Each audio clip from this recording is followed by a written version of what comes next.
God. All right. We're good, everyone. Hello.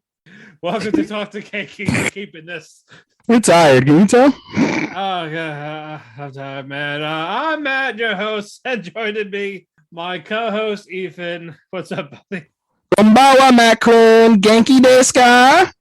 Thank you, days. Everything is Daijobu here. We don't have a lot to talk about, actually, thankfully. Well, we don't have a lot to talk about. Just fucking reviews and fucking awards, baby. We got a couple reviews. We got like 3, and then we got the awards, our winter awards, and then our countdown, and then our spring list, which we saw a good amount so far. You have. I haven't seen shit. I mean, I've seen a couple things, but not like. Yeah, I've only seen like 3 or 4. How many have I seen? That's a good question. I saw Aharon, San. I've seen 3. Yeah, Aharon, Quentin Hero, Tomodachi Game, and Skeleton Knight. Okay, so 4. I've got 3, and I've got 3 more. Executioner too. So 5. You've seen 5. I've only seen 3 episodes. But we'll get into that at the end of the show, ladies and gentlemen. Yeah, we'll get to that. We'll get to our full list. Some news, and then we're gonna move right on along. I'm gonna put it right in, no lube. Alrighty. First off, we are going to get another anime movie in theaters. Pompo the Cinephile. I will not be watching. Yes, I'm going in alone. Going in. It comes out April 27th, so I'm gonna go have to buy some tickets. What is that about? You're just gonna go and fucking see a movie that you don't even know what the fuck it's about? I'm going in dry. Yes, that's how I do for most of these. I thought you were saying that's what you do most of life. I'm like, hey, well, that too. But hey, bro, you know when you're high, lube is for square. Bro, when you're high as shit and fucking you try to like fucking like produce spit for lube to try and put it in, and like you're just like spitting fucking like air like. This shit sucks. Awkward silence, ladies and gentlemen. Like I've ignored you. Oh man. Looks like that sounds like this girl named Pompo wants to do B-class action and erotic film. Oh shit. And the other protagonist is Gene Finney. Oh, so basically helping her make her movies come to fruition. Pompo wants some chimpo. Hey. Oh yeah. Alrighty, let's go. We got some adaptations real quick. Witch Hat Atelier? I don't know how to pronounce it. Derp. That is one. Another one. Yeah, I think you told Angel about this one. My Happy Marriage. Yes, I told both of you. I read that. That was pretty interesting. Yeah, I will be watching. That I will be watching too. We just don't know when we're getting it. So nope. I have no doubt that it's probably gonna be next year. Maybe it'll be winter. Who knows? Well, it's next year, I guess, by definition. Yeah. And for the people that read the Golden Kamuy manga or watch the show, it ends in 3 more chapters. Oh shit! Yeah, I haven't seen it, so. I mean, it's been going on for a while. It's like 4 seasons deep, I think, at this stage, right? Yeah, I think we're getting season 4 this year. Yeah. So it's been going for a while. I mean, hey, you want to give it its props because that's a very unsung show. Like, I didn't hear about it until I started like examining weeklies, and they're like, oh, like Golden Kamuy season 2, Golden Kamuy season 3. It's like, oh shit. For something to go 3 seasons in today's era, like it's got to be super stupendous or have a huge following. Especially get a 4th season. Yeah, especially if you get a 4th season, and then probably they have enough content for a 5th season. You'd think, right? I guess it depends on how this ends. Yeah, because I'm pretty sure the manga's gonna be done by the time this comes out. Yeah. So I mean, hey. More power to them. Congratulations. Yeah, congrats to them. Yeah. Omedetou gozaimasu. Yeah, because I've been busy trying to catch up on Made in the Abyss and Classroom Elite to catch up for summer. I'm gonna start Made in Abyss first, to try and catch up. It's an Amazon Prime. Yeah, no, I have my cousin's Amazon Prime. Okay. Thank God. And the movie that follows it is on HiDive. Is it? Yes. Oh, there's a movie on top. Yeah. Shit. There's 3 movies, but the first 2 is basically like a recap. Oh, okay. But the 3rd movie is an actual sequel continuing the story. Are all 3 movies on HiDive? I believe so. Can I just watch the But movies? it's not in I think the show will be better because you get Okay. more in the Okay. show. Okay. But good God, the third actual movie was fucking dark. The third movie's darkish. Okay, so tell me, because so I read the description of Made in Abyss. Can you break it down for me so I know what I'm getting into? Because I've heard it's dark, but how dark is dark? Like, are we talking berserk dark? Or are we talking? No, it's not berserk dark. It's just hear about the stories of Abyss. These people that are called the White Whistles, that basically these legendary whistlers that travel in those depths of the abyss. How sick these people get in this abyss, like stuff to happen. Sick, like physically sick or mentally sick or both, or but both, yeah. okay. And one of them like experimented on kids. Oh shit! Oh god, I just realized. like nearly killing them. Well, yeah, like they're basically dead. Like, and when they're like in this deformed blob state, they cannot die unless a certain item. But What they the feel like fuck? all this pain and everything. Oh, that sounds sad. It is sad. Like I almost got a little teary during the movie because like Oh no. I was like, holy crap. Oh no. But it's just so good. That's I crazy. love it. So I can't wait till Somebody told me, I forget who it was that somebody told me, like, watch Made in Abyss, watch Made in Abyss. And I was like, I'll get to it, but it's on Prime. And I was like, that's the last thing I'm gonna do is go on Prime. Like, although on Prime there's that and there's Hard to Love and Otaku. Those are the two that are on my list that are Prime exclusives. Yeah, I'm thinking about watching that.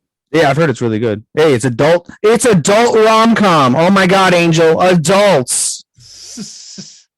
That means it's gonna suck then. You know, honestly, you got a point. Like, fuck. They don't try hard for the adults. Like, they don't give a fuck. They don't. You know, it's all about the high school. You mean like rom-com? I'm feeling nice. I'll fucking fall off a cliff, cocksucker. All right. Before we move on, we do have some unfortunate news. Mm-hmm. The writer of Doraemon, Fujiko Fujio, passed away today as we're recording. And yeah, this show's been going on since, what should call it, 1973. And damn. It's still going. Damn. Every week. Damn. And I'm pretty sure it's still going to continue. Mm-hmm. But the writer, illustrator, basically the creator of it, he passed. Mm-hmm. I know for people in Japan, it's like a popular thing in the household. And yeah, ours condolences to their friends, family, coworkers, loved ones. But yeah, that's it. All right, moment of silence. We move on. It wasn't even a goddamn moment of silence. Jesus. That was a moment. It was a quick moment. Mm. And so it's gonna be long. We have a couple of reviews. Do we have any solo? No. I'm trying to think. Review wise, we got. Hold on, let me open up the script. God damn it. I got Vanitas. We got Realist Hero. And in Tokyo, 24th. Yep. And Shenmue. Well, not finale, but still, let's want to leave it for next week. Well, we should start with Shenmue. Then, since it's not a finale. We also got the Mushoku Tensei OVA. Oh, we never did review that. I don't even remember. We did not. I barely remember what the fuck happened with that. Let's start with the Mushoku Tensei OVA, then we'll go to Shenmue, and then we'll go with our finales. Let me pull it up. Should I delete all these other anime at this stage from the list since we're good, except for the ones that we need to review today? Yeah, you could do that. You eating shit. You said the only one you have is Vanitas? Yeah, I only got to talk about one episode. That's it. And yeah, so we'll get to that. But yeah, this is basically Eris Goblin Slayer. We get. I have Love of Kill. So did I? Wait, no. Did I do Love of Kill last week? I think you did Love of Kill. No. I did not do Love of Kill. Okay, well. All right, so we got one each, and then two. All right. But yeah, this one will be quick. The Mushoku Tensei special. It focuses on Eris. Is this like in the middle of the season 2 or part 2? This is in the middle. This is basically so during part 2 you see Rudy meet his father, and he goes through all that traumatic experience meeting him, and then basically this is Eris's day away from Rudy and them. She gets an episode. She had a nice day. And she goes to the guild. She wants the Goblin Slayer quest, and during this, we got this asshole named Cliff Grimoire. He's the grandson of the Pope. He thinks he is this high-level mage, and he just likes to run his mouth. My shit don't stink. Meh. Yeah, I got to the point where Eris was defending him before she found out that he's. And it Mm. led to her punching him multiple times. Yup. Beat that ass, bitch. Yep, made him her bitch. Somehow he tries to convince her like that he is valuable. Like, let me show you what I could do. She kills the goblins, but he ruins them because he burned them. Mm-hmm. So no money. Nope. And it's like, God damn it, kid. Mm-hmm. And then Erin's like, I'm gonna go deep in the forest because like she's gonna try to find more goblins, and they get lost. And what happens when they get lost? They see a princess and a knight getting attacked by these knights. I think it's Knights of the Pope. Yeah, I think they were Knights of the Pope. That's why. Yeah. That's why Cyrus was hiding. Yeah. Sorry, I was going on Cliff. Cliff is hiding. Cliff is hiding. Yeah, I got distracted. I was looking at titties. Sorry. Yeah, that's you. Oh yeah, Cliff's like, no, you're too weak against them. And then Eris hauls ass, beats these guys up. For real, bro. And what you call it, Miko, which is the princess, and her guardian Therese are like, hey, what's your name? Like, my name is Ruger. I'm a super dude. Like, oh, she's like, oh, okay. So she's like, all right, because again, their goal was to restore his reputation, and this was the good start of it. I'm not judging. Okay. Yeah, they ain't judging. Fuck you. Eventually, they make them like go back. Ruger was watching from the background, like, oh, you better not be fucking up.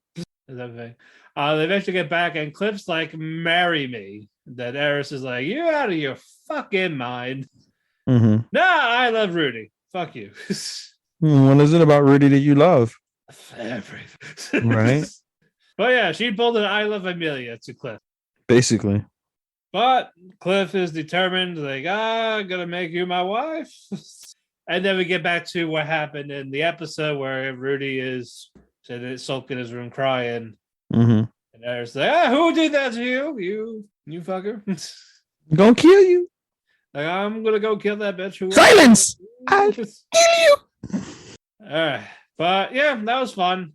What, 4.5, 4 out of 5, 3.5? I think I gave it a 3 out of 5. I don't recall. Let's look at the score real quick. More jobless in car.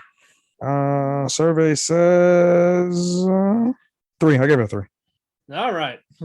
Very good. 3.5. Good. All right, let's move on. Moving on up. All right, who's going first? You or me? I forgot I have to talk about Boruto. So you go first. Actually, should I go first? Wait, should I go first? Because I got 2. You got more than me this time, so you have puñeta. All right, go talk about your Boruto. That's a bad word in Spanish. Boruto. What happened last week of significance? So the episode begins with the Mizukage facing the Funato, and the Mizukage are easily defeating the Funato, and they think, oh, we got this in the bag, no problem. Meanwhile, the Funato's like, no, you don't. It's a trap, motherfucker. It's a trap, as our fish would say. Or what's it called? Yotsuya? That's his name? Our favorite trap? What? Our favorite trap? Yotsuya? Oh, Suka. Suika. Trap. Anyway, it's a trap. It's a trap. They don't know, huh? Oh, they said Shake. I was like, where the fuck did Shake come from? Shake. But they don't realize it's a trap. So they're like, oh, we got this, but it's a trap. So meanwhile, whatever the fuck remote island they're in, Kagura is with all of Konoha, like the Konoha teams, and they're trying to figure out what the fuck this paper means. Like, there's just random words, and Iwabe is like, man, fuck that paper. It's just probably some guy bored. He did some origami, and Kagura's like, origami? Nani? And he decides to do origami on the paper and figures out, like, there's a sequence with the words, and he figures out, like, the sentence. He reads the sentence and is like, oh my god, it's a trap. He found out about the trap. So he sends word over to whoever the fuck it was, and they're like, oh, we need to basically cut them off, because what they're going to do is basically sail around the back of the Mizukage's fleet and pinch them. And so he's like, we need to cut them off before they can do that. we're going to go to this remote island and we're going to set up a fort and we're going to attack them there. Okay, cool. So basically, he doesn't want to include Konoha at this stage because at this stage it's basically a war. And he doesn't want to include them, but Boruto and everybody's like, no, we can't leave our friends. You know, typical, we can't leave our friend shit. So they're like, you're right. And then they basically end up, so basically Sarada sends word with the scientist that they saved to tell Naruto what's going on in the land of water and that they're going to save them or help save them. And Kagura sends word to with one of the soldiers to get this over to the Mizukage. Yo, you're going to fall into a trap if we don't succeed. So heads up, yo. And they go on their merry way. Come to find out, the remote island they're in is basically the what's called the childhood home of Kagura. And for those who don't know, Kagura, he shows up in episode 32, but his background, which you'll learn about in those early episodes, he's the grandfather of the fourth Mizukage, the Mizukage that was under Genjutsu with Obito. And so the fourth Mizukage, because he was under Genjutsu at Obito, is known for being ruthless, cold, killing, like super dictator. Like that's what he's known as. And so because he's the grandson of this super dictator, everybody in the village fucking hates his guts. And so they're like, well, we can't guarantee your safety and we can't provide you any love or anything like that. So off you go to this fucking random village in the middle of nowhere in the sea. And he grows up basically very sad, very lonely, and being already used to being shunned. However, there's a couple kids there, and we see like the background, how they like basically adapted to him. And little Kagura is like, "You're not afraid of me?" They're like, "Why would we be afraid of you, dude? We don't even know you. Come on, let's play tag." And it was very cute, you know, to see. But basically, the episode follows everybody as they prepare this island to be the battleground for this last stand against the Funado, basically.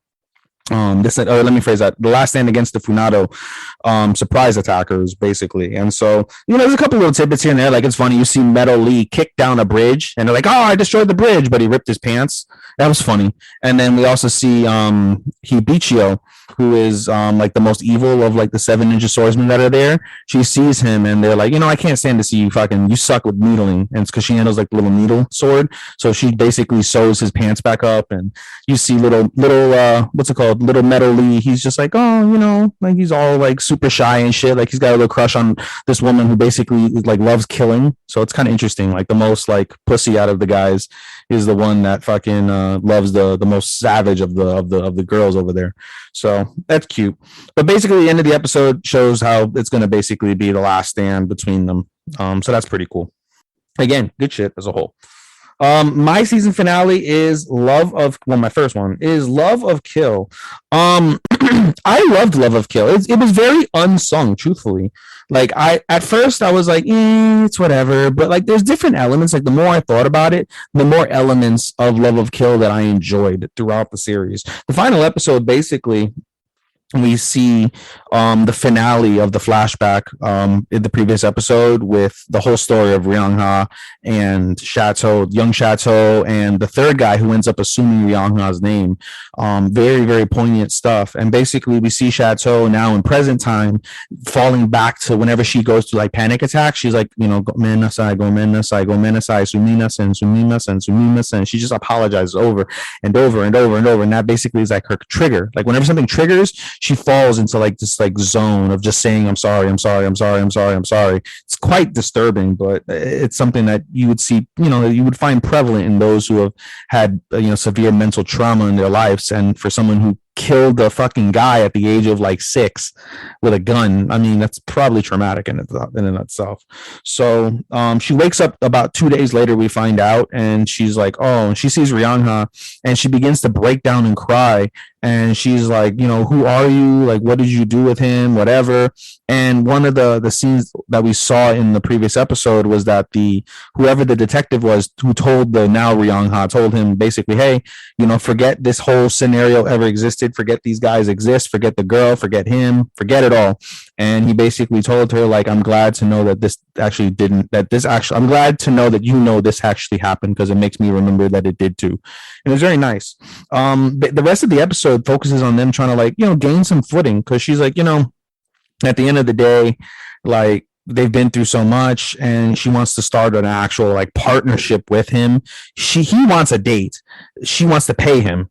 So, you know, there's a little bit of awkwardness there, but the more she thinks about all the stuff that they've gone through in terms of like their in terms of all the like emotional stuff, the fact that they've both almost died and the other person saved them.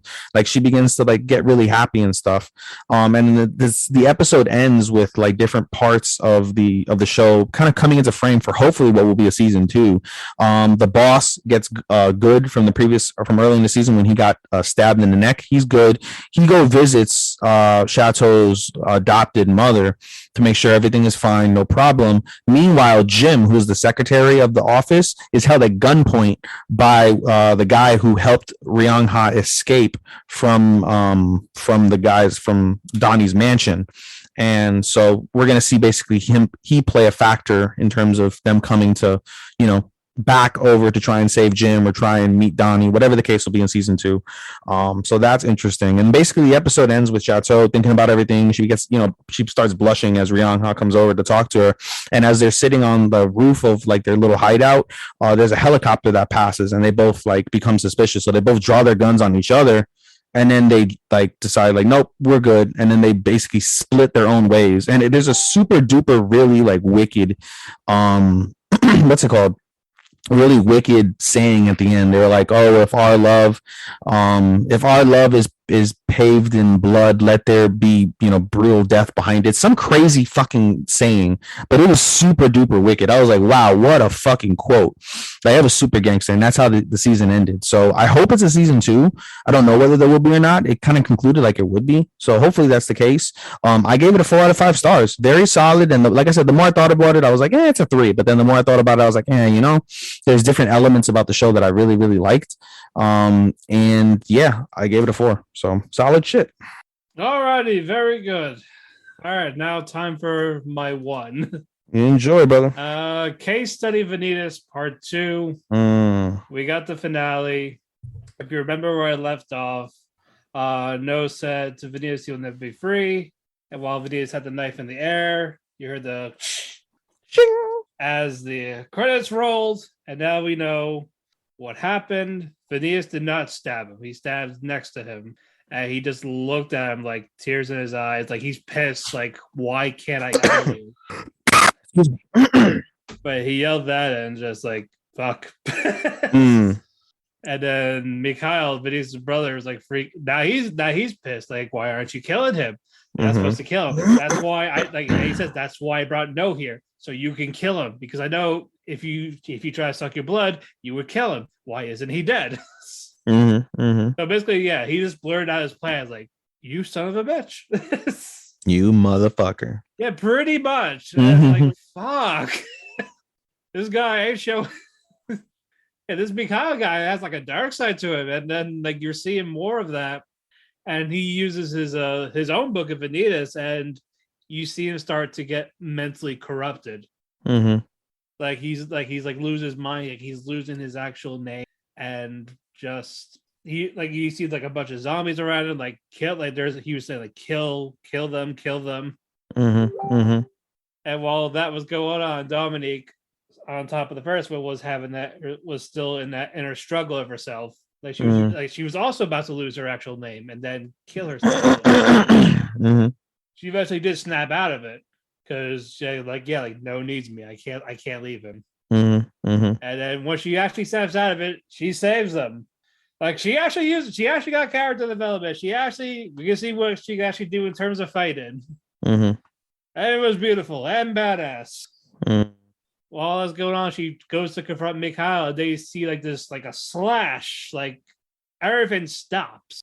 And you see this shadowy figure behind Mikhail, and it's No's teacher, Dami's grandfather, like the actual shapeless one. The one that killed Dami's brother, his grandson. Yeah, like he's finally there, and like that, like you see like the deformed self. He's also known as Comte de Saint Germain. He's the main villain. Dun dun dun. That was the reveal of it. Charlotte, the whole charlatan fate is his thing. He's the one behind all this. He's the one that told Mikhail, like, oh yeah, if you get this, like I'll bring the vampire the blue moon back. Like all this shit happens, and then yeah, he escapes with Mikhail after calming him down. Because yeah, like even when Mikhail kept saying Oni-chan, this demonic Oni-chan. voice, but it was like creepy, like uncomfortable, like this demonic, like the echoing of it. Not like that. Okay, I tried. Almost like crying. I can't. Yeah, I can't do it, but it's something like you would have to see it. But eventually, the two vanish. No, Vanitas pass out. Then it's only in the middle of it. Oh my god! It is like just as the middle of it. You get the intro background playing. Like people were like they were all like recovering. Everyone's like processing what the hell happened. Like in the other room, Janet is talking to Dominique. No, eventually finally wakes up. Vanitas is nowhere to be found, but the housekeeper's like he's up on the roof, like, and then he sees Vanitas sitting on the roof, like sulking, like deep in thought. No tries to talk to him, but he's like, if you really need to be alone, he's like, no, you stay. And then next to him, you see Vanitas' brother Mikhail coming back, and so then No's like, what the hell is he doing here, type of thing. And then Mikhail tells Vanitas like, come with me, we can bring our dad back. And then Vanitas says, no, take a hike, basically. Kick rocks, bitch. Yeah, pretty much. And Mikhail opens up about, like, you saw what happened when I got crazy, right? Because the fact that we're not actual blue moon vampires. Sorry, tongue twister. Blue moon vampires? The fact that, like, they're not. Yeah, they're human. They just got injected with the blood. And they said the more they use the books, the more they get corrupted. Like, they have to die, basically. And then Vanitas said, like, I'm still going to do what I'm doing. I'm going to cure the curse bearers. And if this happens to me, I want No to kill me. Because if you remember what I talked about in the very first episode, near the end of it, No talked about how he killed Vanitas. So now that's coming into effect. So it's like, if this something ever happens, like, I want him to kill him. Like, that type of trust with him. Then Mikhail just storms all pissed. Like, nope, can't believe you. Fuck you. Type of thing. You motherfucker. Pretty much. And then Vanitas talked to No about why he killed the vampire. He said there was someone there that corrupted Luna to make him forget his real name. Like this big vampire. And he wants to know who and why, type of thing. And he's even still talked about how much he hates the vampires, despite the fact he wants to cure them. So all that's going on, and he actually apologized to No, which is how we acted towards him and everything. And again, they don't think they still like each other per se, but now they're more working together. And that was really nice to see. And that was where it ends. And I loved everything about it. They really nailed in the drama of it. Like these last 4 episodes, it's engaging. And even the action behind it, the music behind it, and then again, this development from all these characters. The thing with Chloe, that took like 70 episodes, 5, but when all this happened, it picked up a lot more than it did. And like it didn't need a whole arc, it just needed those simple 4 episodes.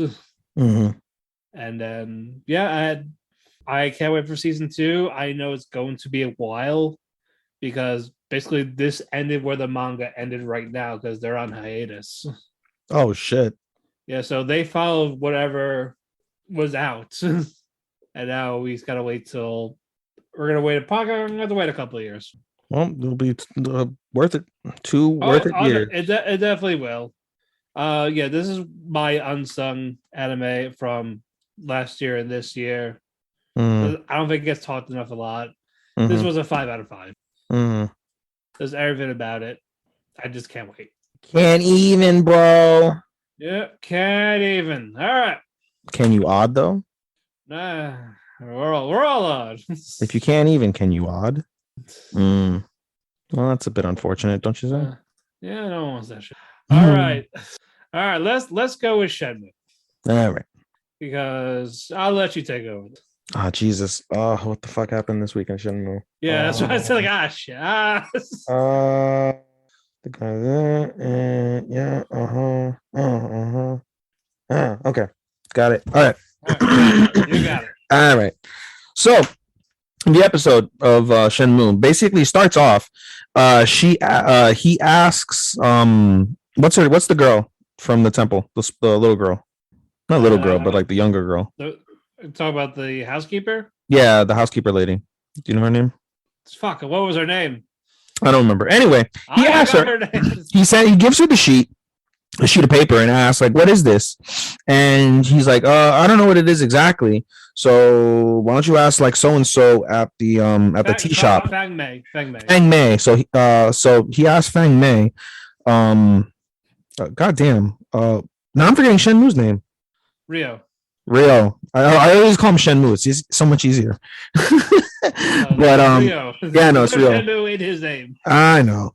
Fucking so Rio asked Fang Mei, what is this? She's like, I don't know. Ask Joe Blow at the tea shop. So he goes to ask Joe Blow at the tea shop and was like, oh, this is fuck. It's code with the tea. Yeah, I forget what the fuck it's called though. But yeah, basically, like Matt said, it's code with the teacups. You basically arrange them a certain way. Chuan sign code.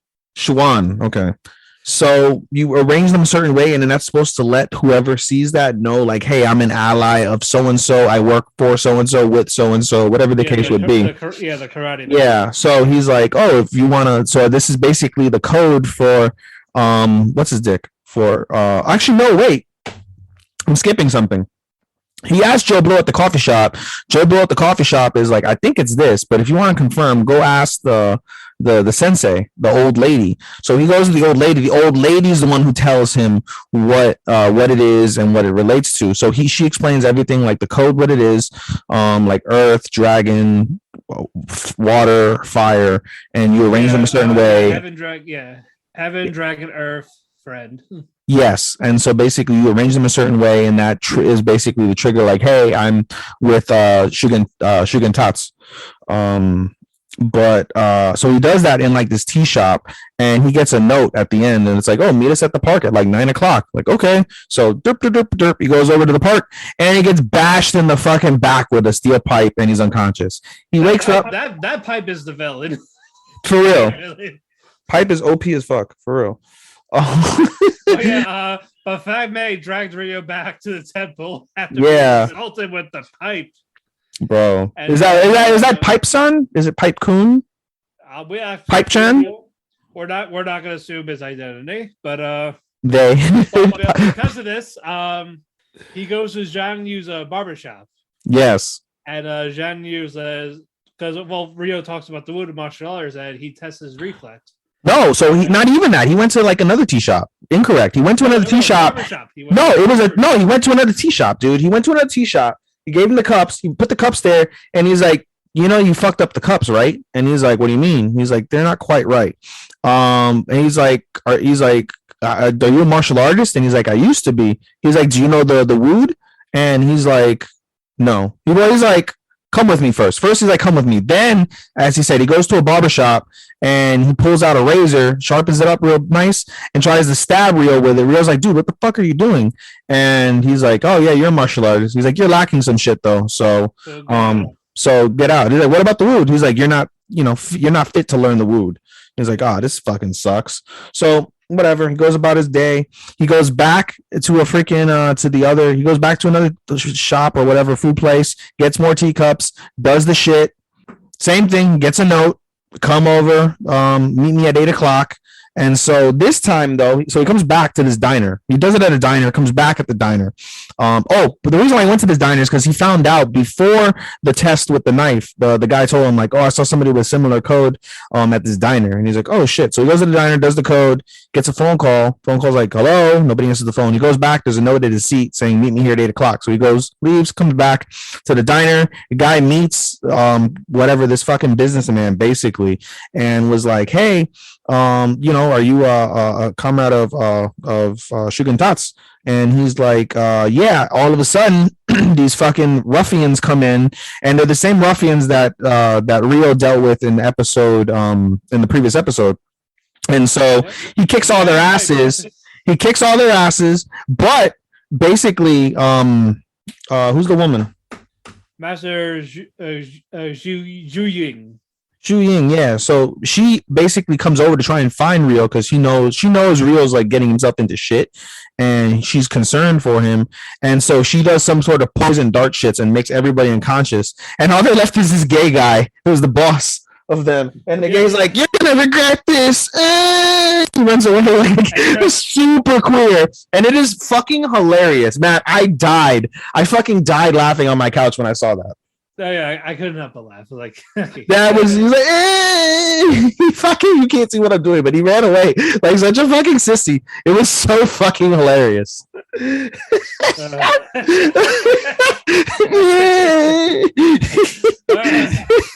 on. Oh shit! Oh yeah, we get a little bit on the Master's backstory too. We kind of missed. Yeah, we did skip that with her brother, like. Yeah, so basically she's like protective. Yeah, earlier. Yeah, exactly. Earlier in the episode, when Rio wakes up in in the bed, she ends up waking up and he goes over to the dresser, I guess it is, or like the desk, and there's a picture of the master and a guy. So he asks Fang Mei, like, who's the guy in the picture? And we find out that it's her sister, and that they were really, really close. And one day he just up and dipped. He's just like, I'm good. And he just dipped out of nowhere. And so it kind of sticks with Rio, and that comes into play later on, in terms of both how the master saves him from the gang with the poison darts, and toward the end of the episode. And so he goes back over to how does he go back over to the hideout? Yeah. Never mind. Wong. I remember now. Well, first he gets hit with a pipe again. Yeah, first he gets hit by a pipe again. And now Wong has him like, oh yeah, you got knocked out. Yeah, you can't just go in there begging for shit. So basically, here, have this lighter and say I'm here to give Ren his money. No, so the reason why he found out is because he asked the businessman, like, I'm trying to find Chicken Tots, and he's like, go meet the dragons, angels, or some shit, right? Ren of Heavens. Huh? Ren of Heavens. Ren of Heavens. Find the Ren of Heavens. He goes over, gets his ass knocked out with the pipe because he's a dumbass. And then he wakes up, and then fucking Wong has him, and he's like, "Oh, I need to try and find Chicken Tots. They know where he is." And he's like, "All right, go ahead and here's the lighter." And he's like, "Pay Ren to say like I'm here to pay Ren his money because he's a sucker for money."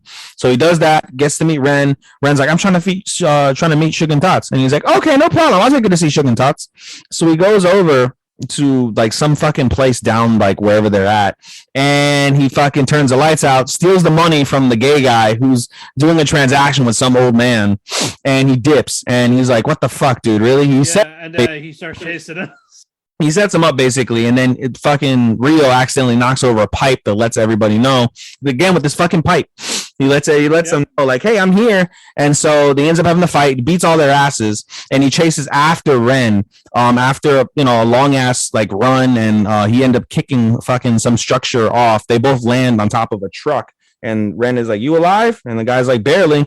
And he's like, "Why do you want to meet Ren asks Rio, "Why do you want to meet Chicken Tots anyway?" And he's like, "Oh, I'm trying to, find out why my father was killed." And Ren's like, "Oh, look at you trying to avenge your daddy. It's so cute."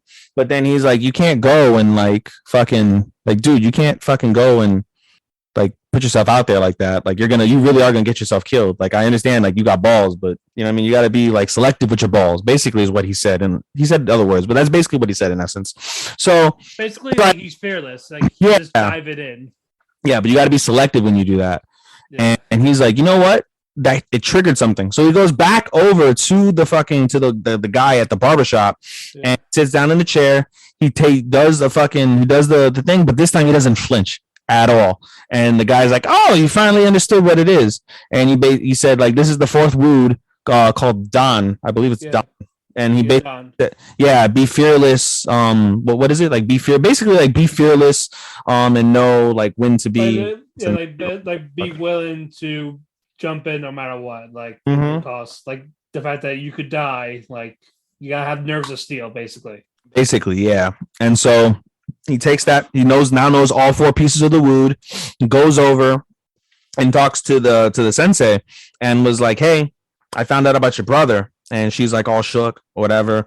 And he tells her what the fourth wound is, and she's like, I couldn't figure out why like you didn't want to help me, but now I know it's because you want to figure out something up with your brother, whatever the case is. And she's like, why do you tell me again why you're doing this? And she says, I'm trying to, avenge my father's murder, and or not avenge, but basically find out about my father's murder. And she's like, okay, so what happens if it was an accident? What happens if your father shouldn't have died? What would you do then? And he's like, it's like, hell, well, what if Landy dies before you get there? Yeah, he's like, I don't have the answer to that. And basically, she's trying to say that the seeds of revenge. Yeah, the seeds of revenge will no matter what will plant in you, and that's not the way that a martial artist should conduct themselves, no matter the circumstance. And basically, Rio's like, you know what? I appreciate you, but we're not getting anywhere. I'm sorry for everything. I'm dipping. I'm out. And he leaves, and she's like, suit yourself, but she has this look of sadness and don't leave, because whatever she sees whatever in him. It's more like it's kind of like her brother. Like she failed to help him. Basically. Yeah, and she's failing to see happening again. Yeah, because she sees potential in him, but he's guided by whatever circumstance is. And we basically had a flashback of their argument before he dipped. I guess something similar to that effect. Good stuff. Yeah, we got a couple episodes left. 4. Well, that was episode 9, so. And there's 13. Oh, it was 13? Okay, I thought there was 12. No, sir. There's 13. All right, very good. All right, let's get to Tokyo 24 Forward. We'll talk about the penultimate briefly because it was basically Ran, Shuta, and Kyoki fighting. Yeah, it was all basically what to do. So fucking annoying. All what to do with Asumi. Shuta wants to save her. What did Ran want to do? What did Ran want to do? Because I know they all had different plans. Oh, Ran wanted to. So Ran, he knew there was something wrong, but I don't think he got the entire picture. But basically, Shu wanted to save her, thinking oh, she's alive. We got to save her. Koki knows she's dead, so she's like, put her turn off that system. Yeah, he wants to put her in an eternal slumber, which is also what she wanted, as we find out later. And I think Ran wanted something with the group. I think just to expose the company or whatever. And this all led to all three of them basically fired. They never really talk about what happened to with Asumi. Mm-hmm. And it's basically all led up all that pent up emotion, frustration. Mm-hmm. Yeah, they're all bad. One punches the other, the other one punches the other. One gives a German suplex. Yeah, it was good. Yeah, all that was going on for this one episode. And so, you feel better now? Are you calm? You kicked our asses? We're all kicking our asses here? Right. And the conclusion we're going to go see her, basically. Mm-hmm. And then what's going on, Asumi's telling them, no, don't do that. And they all get a phone call. Mm-hmm. And they pick it up saying, okay, you got 2 choices. You keep this program running. Everyone's safe, but all their privacy is exposed. Or you shut it down, and then people are not safe. There's still the people of Shantytown. They're still going to fight, almost kill each other. So is freedom worth over privacy, basically? Mm-hmm. So it's just basically make your choice. And then they'll be like, oh, I might as well. We're going to go see her. It's fine. I'll make my point after you're done. That's fine. No, go ahead. No. It's kind of has to do with a recap, so it's fine. It has to do with the recap. Okay. In essence, I was going to say something about that point, but then I was like, hey, I could mention in the recap. But yeah, the people of Shantytown are protesting against Sarge, and then basically the father, Gory, is stubborn to realize that the system is flawed as hell. He's like, oh, it's fine. It's good. No big deal. Yeah, right. They're like, we're going to attack you. He's like, that's fine. Yeah. He said we're going to get casualties, and he said, that's fine. We need casualties. And the guy's like, what the fuck are you? He's like Lord Farquaad. Some of you may die, but it's a sacrifice I'm willing to make. Fucking Lord Farquaad. That's exactly what he's doing. Jesus Christ. By way of privacy. Farquaad. Yeah, I love him. He's ideal to live by. Holy hell, Batman. But Asumi overall just doesn't want them to see her in that type of state, missing an arm, leg. Mm-hmm. And a vegetable plugged into this machine. Mm-hmm. You know, it's like our only way to communicate with people. Mm-hmm. So she keeps putting in roadblocks, like systems, like the traffic lights. Yeah, because she doesn't want to see them. Like she's like, Yeah, dude, at all. She's like I going gave out of her you. way. Yeah, like I just want you to fucking put me out of my misery. I don't want to see you. Just put me Yeah. out of my misery, you fools. Like she's genuinely upset out of this. Yeah, and they eventually, they're driving through. They get to a bridge. Two members are starved. Like, hey, stop! Don't do this. So Shu is like, I'm gonna use my skills. Fuck you mean? I'm the Juggernaut, bitch. Yeah, he did. He's like, he kicked one of them. Like, oh shit. Have you ever seen the Juggernaut video? No, I see the Juggernaut video. Who do you think I am? I'm the Juggernaut, bitch. That was Shu. Yeah, and then the movie quoted that at the years later, like, ha. Yeah. This is a shame the movie sucked.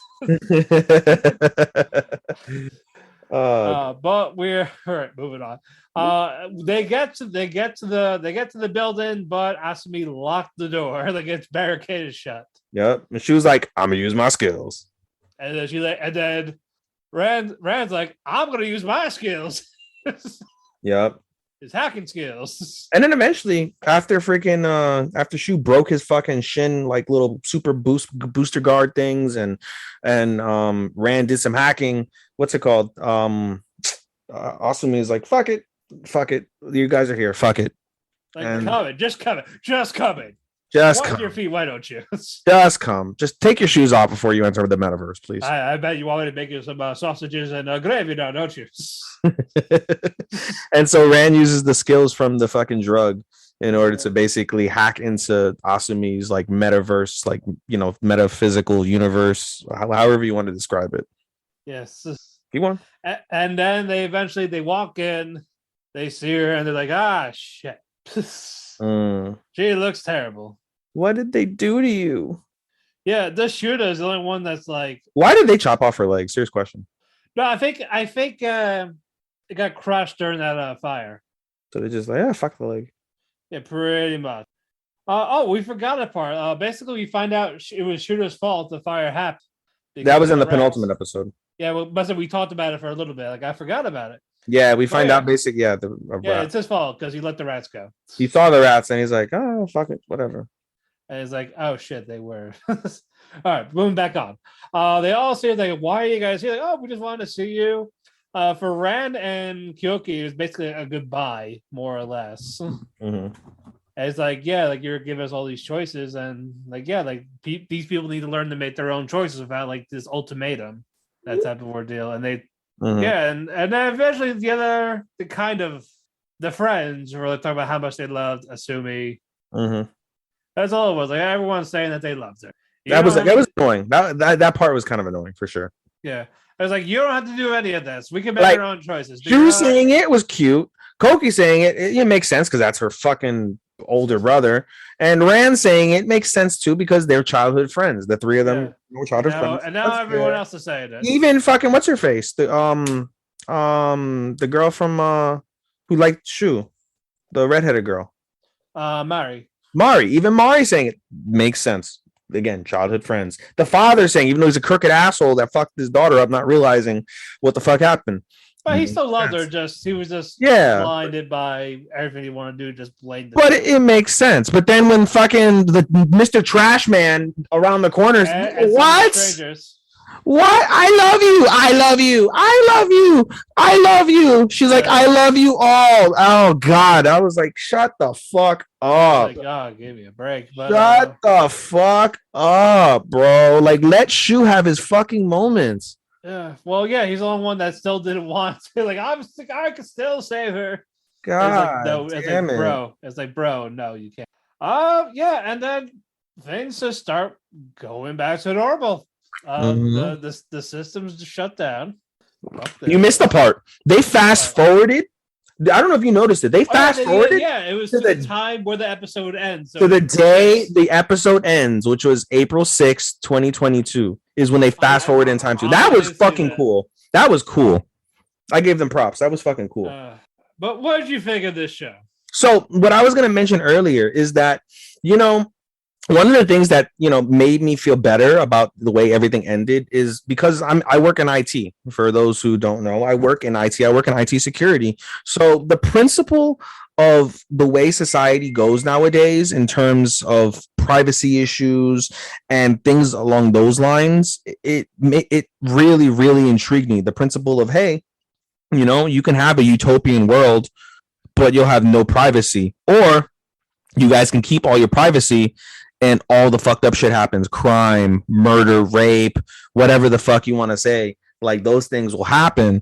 And it's one of the, in terms of tech today, the struggle for how much privacy are you do you like, how much privacy is a human right versus how much privacy should you yield for the sake of society. Those are conversations that are had in the tech world, in the tech universe, fairly frequently, especially the way that they describe it in the show, like, with in terms of iPhones and social media and the power of social media, the simplicity of the human mind to be swayed in one direction or another direction based off of waves of momentum, with trending items and topics and things that touch certain people that will affect you at a certain time. Like, all these things really made sense, and it really hit home to me as someone who is in IT very often, and just the principles of the way tech is in that anime, in terms of being able to have a drug that fucking fucks your mind up without you ever ingesting anything, is incredible, and something that is totally realistic. And at the same time, having the reverse effect, which is the intended effect of being able to cure. And you hear that a lot with when you see that in the show, where the drug originally is supposed to help, with healing, with music. And you hear that, very often, where people are like, oh, they listen to music, it's an escape, it's a release, it makes them feel better, less stress, whatever the case is. And taking it to that next level, to making it a metaphysical device to help alien people, it's wonderful. And just the way that the tech is really well done. And so the principality of all the technological aspects of this definitely sold me. The animation was awesome.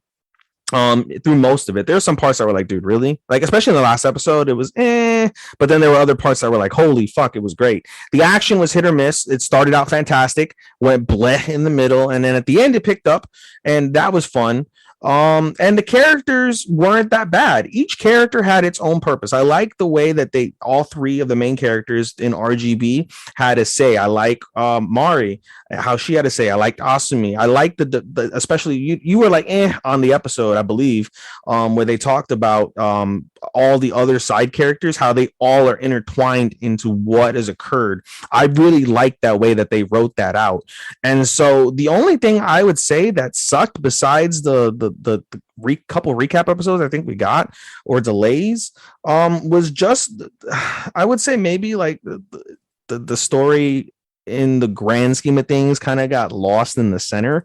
And that's a critical juncture, I think, in anime. If your show and your story isn't conclusive or definitive, or leading to something where it intrigues the audience in the middle portion of the show, you run that risk of it going downhill. And so I felt that happened. We mentioned that a lot, how the show is kind of cooled off for us from like, oh, it's the fucking it's the parkour anime. Yeah, to I thought it was, and then it was like, it's not. Yeah, but I don't mind the way that it turned out, like I said, in terms of those technological aspects. And so while I was impressed by that, and the way I'm gushing about it makes it seem like it's the most incredible thing ever, I'd be lying to say that it was. But it certainly was super solid. It ended pretty well at the end, pretty conclusively as well, so no need to rehash anything, so that was fair. I gave it a 3 out of 5 stars. I would give it like maybe a 3.5, maybe 3.75 if I could. But I gave it a 3. It's more of a 3 than it is a 4 for me. But it's still a really solid show. If you want an action adventure, there's plenty others that are better. If you want a show, if you're into tech and into those like ideologies that I had just like mentioned, this might be a show that would intrigue you and it will get your mind going in terms of how you see the way tech is progressing in society now and definitely in the future. Even though the time frame was based off of 2022, I highly doubt this is stuff that we'll see in the next maybe 10 to 15 years. Maybe we'll start seeing it around 15, 20 years, but yeah, I definitely was intrigued by that standpoint. So yeah, those are my 2 cents. Yeah, it was okay. There was some neat stuff about it, but I feel like it just did not hit its full potential. Agreed. So that's why I gave it a 3. Agreed. Again, it could have been more, but it just didn't hit that landmark. And it did, and the revelations were really good, especially toward the end of the season. The revelations, I think, were really solid.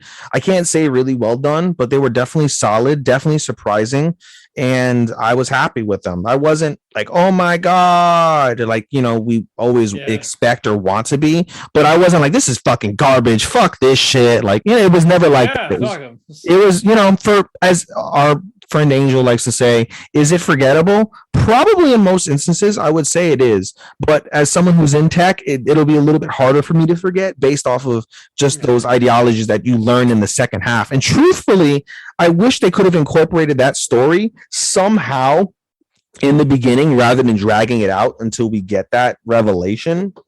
I think that's something we could build upon, and it would have made it a really, really solid show instead of giving it that false advertisement of the parkour anime. When you don't get nearly as much of that, you get, you know, some scenes, but it's not like, you know, it's not what you see in episode 1 versus episode 12, and it's not a bad thing, but it's not the best either. So, all right, we're ready for the last one. What did you give it? I forget. Did you say? I gave it 3. Okay. All right, Realist Hero. Yes. All right, the penultimate is basically sex ed. We're going to be talking about sex education, folks. Yes. That's right. Sex ed. We're going to be talking about the penis. We'll be talking about the vagina. And the vagina. Do you find it amusing that we'll be talking about the testicles? And the testicles and the venereal disease, sexual intercourse, and now we're going to be talking about masturbation. All of that happened. Basically, Juno's grandmother was teaching her, hey, this is all the shit Soma likes, and this is what he has to say about all of you. To rail you in front of the kingdom on the gemstone with a mask on. Yep, basically. That would be hot. Imagine. Imagine you took over the national broadcast to rail your significant other with like fucking dom masks on and shit. Like, how exhilarating would that be? Oh, pretty exhilarating. Pretty exhilarating. Just fucking like just jizz all over their faces. Fucking eat my cum and in front of the fucking. All right. We're not getting that good. God damn. All right. Like, all right, calm down, you. Calm down. All right. And then that episode ends with Alicia's parents want to talk to Soma. Yes. And then we get to that. Like, oh yeah, it's been 6 months. Like, oh, what? How you been? Like, oh, we've been hiding. And that they fucking had 24 episodes and it was the equivalent of 6 months. It felt longer for sure. Yeah, it did. I thought it was like a year or 2. It felt like a year for real. Yeah, but okay, here's your progress report. You're doing good. But however, we've been here before. Mm-hmm. King Albert is like, oh yeah, this is not the first time. Mm-hmm. We summoned you the first time, but I had a small penis complex that felt inferior to you. So I banished you. It's really what happened. And like, oh, I'm the king. We're making all these choices. And his kingdom went to shit. And all that was going on. Like, oh, Soma went to Carmine's territory. Carmine was still alive in this. He took him in. Yeah. Who knew? And I think Alicia was with him too. And yeah, like the king was bad. Like they're about to die. And they find out from Queen Alicia. I was like, oh yeah, I could do dark magic. Surprise. So they could transfer past memories, it's AKA or a time paradox, to like their former selves in a different timeline. Say, hey, don't make the same mistake. So while she's doing that, when that happens, that timeline's dead. They're dead. Yeah. But yeah, Albert was used this time to like basically sulk in like what happened. Like, oh yeah, like I lost my daughter, I lost my kingdom.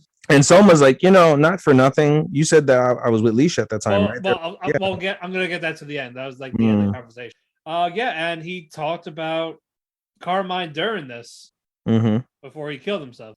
Mm-hmm. Yeah, he talked to everyone, like the major people. Like he kept it in secret, not telling them. Like, oh yeah, we only told us select few. Mm-hmm. So it's just to make sure this doesn't happen again.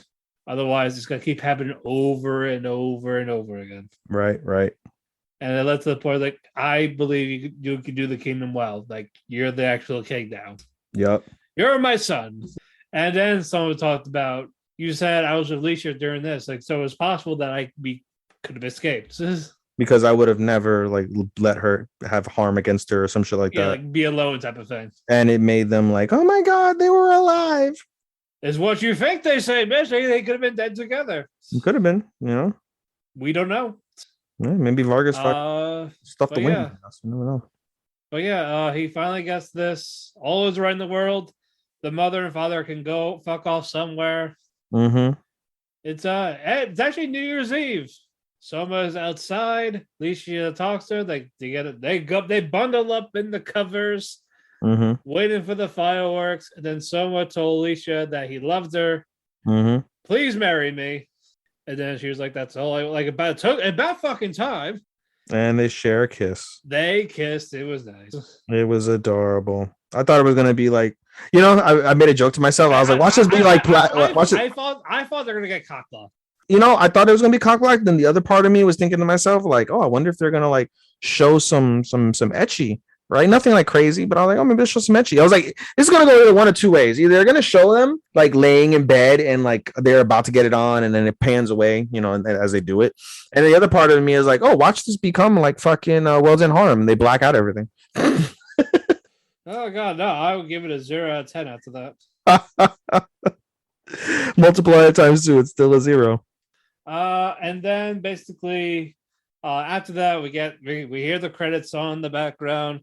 Someone's talking. Everyone's like, basically, can you help me make this kingdom great again? Like it's not just me. We're doing it together. And then Fiend. I really hope that there's a season 2 because when they said Fiend, that like it seems like it's a conclusive end, and I'm like, no, like there's still more to do. I think it's just the end of season 1. Like, has to be, because bro, if you say Finn and you don't bring it back, like, bro, what about the fucking demon fucking army that's taken over half the continent? They were not mentioned once. Just the name. Nobody saw them. No one saw. There was nothing.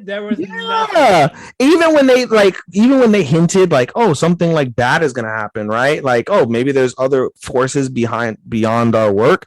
No, we basically find out in the final episode that the forces behind the work were truly just Carmine understanding the future that Albert and the Queen had told them, and that's how he willed things as they were. There was nothing mentioned about what you would think would have been like, oh, maybe there's some corrupt somebody somewhere in the demon kingdom, maybe some of the what's it called, the minions, maybe some of the citizens are evil and they're reporting back on stuff that Soma's doing, something. No, we got nothing. And so that's irksome, but outside of that, it was still a really good season. I gave this season a better rating than I did the previous season. The part 1, I gave it a 3 out of 5. Part 2, I definitely gave a 4 out of 5 because I was thoroughly entertained. There was plenty of points that made me go, wow, that was really well told, really well explained, good revelations, things along those lines. Even this final episode is really solid. But when you end it at Fiend without any sort of idea of what's next, like that is kind of troublesome, and I really hope they do bring it for a second season, because if we never get a second season again, I would go back and I would drop this fucking anime from a 4 to a 3 on the principle of the fact that there's not a fucking conclusive fucking end to what was presented at all. Like, you can't bring up a demon army or a demon kingdom and not show demons. That's stupid. Right. That's stupid. That's like Spider-Man getting fucking a hob bomb like thrown at him, and you never see Hobgoblin. Come on. But I gave it a 3.5. It's still, I don't know. Is it like it was definitely better than part 1, I would give it a 3.75, but because of that, I feel it's closer to a 4 than it is a 3 for me. That's why I gave it a 4. It just didn't hit that landmark of being great except for like a couple of episodes. Sure. Like the Carmine suicide, this reveal. Yeah. Or the introduction of his next wife, the merchant. Yeah, it just I wanted the fucking David Arcus. We really did. You know what? Is there a Dojin for Realist Hero? I just thought about that. I'm sure. Let's look it up on Google. You'll be like, add to watch. Add to read. Hero Dojin. Right. But all right. We are done with winter reviews. Finally. What are your final thoughts on the winter season? I think this one had more letdowns for a couple of shows. But the ones that were really good were really good. Like those hit the mark. And some were surprises. Some we didn't expect to be that good turned out to be excellent. Agreed on that front. Yes, sir. Yeah, but it's hard to really have complaints except for, again, a couple of letdowns, but those happen. Like not every anime we're going to see is a home run. This one just usually just had a little more than the normal. Oh, what can you do? What are you gonna do? What are you gonna do?